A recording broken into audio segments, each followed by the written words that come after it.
to my YouTube channel, Court of Kitchen, where salt, pepper, and spice make everything right. Today, I'm really going off the rails a little bit here. I'm making a pumpkin corn chowder shake-up on the sweet side. I'm making a sweet treat. I'm making pumpkin corn chowder, cornbread, truffles. All right, I know, but watch this. This is so easy. This is what shake-ups are about. We're not cooking today. There's no cooking. Your food pro is doing all the work for you. Check this out. So you're starting with 3 cups of cornbread, chopped small. You know how it crumbles on its own anyway. I'm using it straight out of the store. You can make your own. This is one where I don't think you need to do that, and that's what shake-ups are about. Just cut corners as best you can. So I'm going to throw this in here, right into your food pro.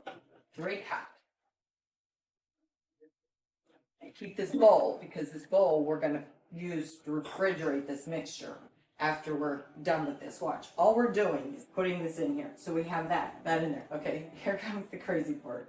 I know, it does sound crazy, but believe me, it is absolutely delicious. It works. A half a cup of your pumpkin corn chowder. Room temperature or cold. It's even better cold because we have to put this back in the refrigerator to solidify this mixture together. So half a cup of your chowder.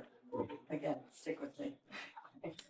I'm even cracking myself up here. Okay, 4 ounces of cream cheese. Now, when you put your ingredients in your food pro, try to kind of distribute them about a little bit so that they don't put the block in there. It'll just make it harder on you to get everything to come together, because it is a kind of a dense batter. We are making balls out of this. We're making truffles out of this. So try to dispense everything out. Okay, so we have that.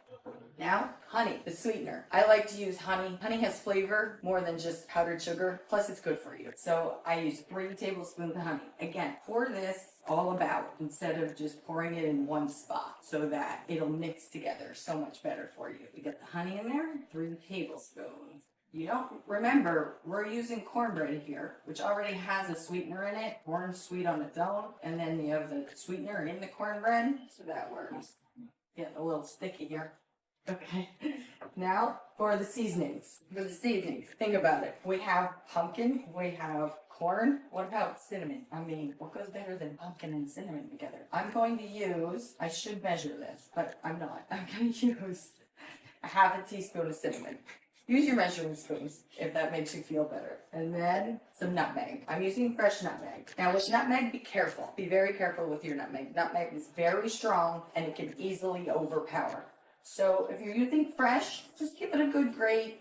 You just want a hint. You don't want much. So just about that much. Second, almost when you could smell it, you know that's pretty much enough. And if you're using nutmeg out of a jar like this, barely 1/8 of a teaspoon, because it will overpower. Okay, and I love vanilla. Come on, pumpkin, vanilla, corn. I mean, what else could you want together? And cinnamon. Those flavors go together. Again, not measuring. I'm just gonna put a splash in there, about a half teaspoon. Perfect. These flavors are so warming, especially for this time of the year. Thanksgiving, the holidays. Okay, here we go. Here comes the crazy part. Did you believe this? Okay, so let's start with pulsing it, just to see how it starts out. Apologies for the noise. It's working out great. So now let's let it rip for a second. A few seconds. So now all the chowder is getting together with cream cheese and with the cornbread, with the honey and everything else. That looks like about right to me. So now what we do, get it in our bowl. Okay, excuse me for my back. Okay, good. I don't want to lose any of this, so I'm going to take this off here. Put it right back in the bowl, like I said. Right back into the bowl where you had your cornbread. Get rid of that. But all this beautiful mixture. I'm telling you, I know, I probably haven't sold you on this yet, but I'm trying to sell you on it. You can truly smell all of it. You can smell the chowder. You truly can. Who doesn't like salty and sweet? Who doesn't make candied bacon or put, people with chocolate on their bacon and stuff like that? So what really is the huge difference in this? So the blade here, as you can see, has made this batter, if that's what you want to call it, made the mixture, obviously a little bit on the thin side because the blade warms it. So now what we're going to do, what we have to do, is put this in the fridge for at least 30 minutes, and it will bring the structure together so it's easy to roll. And that's exactly what we're going to do when we come back. I'm going to show you how to roll and finish these crazy but absolutely delicious pumpkin corn truffles.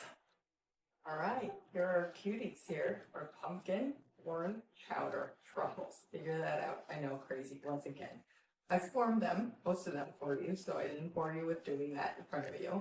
One huge note here. When I took, as I told you, to put it in the fridge, the batter, the mixture in the fridge for 30 minutes, when I took it out, it was still too thin. It's a very easy fix for that. Add more cornbread. So you don't need the food bro again. You don't need to bring that back out. Just use your fingers and just mix in a little bit more cornbread. I ended up adding what I would think is about 1.5 cups more cornbread. Just use your rubber spatula. Mix it through. You'll know it's ready when it almost balls up. I put it back in the fridge for about 10-15 minutes because it's easier to roll them. And then it comes out like this. Here's the batter. I'm going to make a couple more.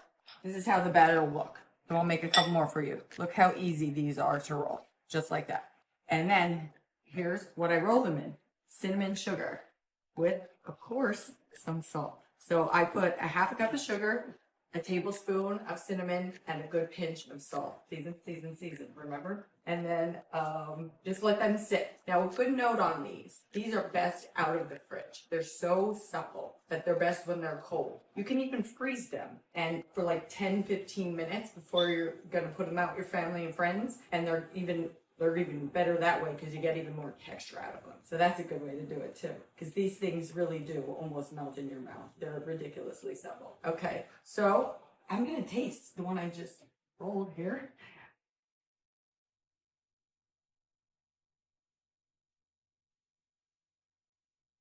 It's creamy, obviously.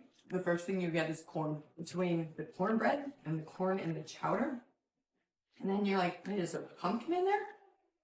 It tastes kind of like pumpkin, and then cinnamon, and then you're like, wait a minute, did I just taste bacon? What the heck is this?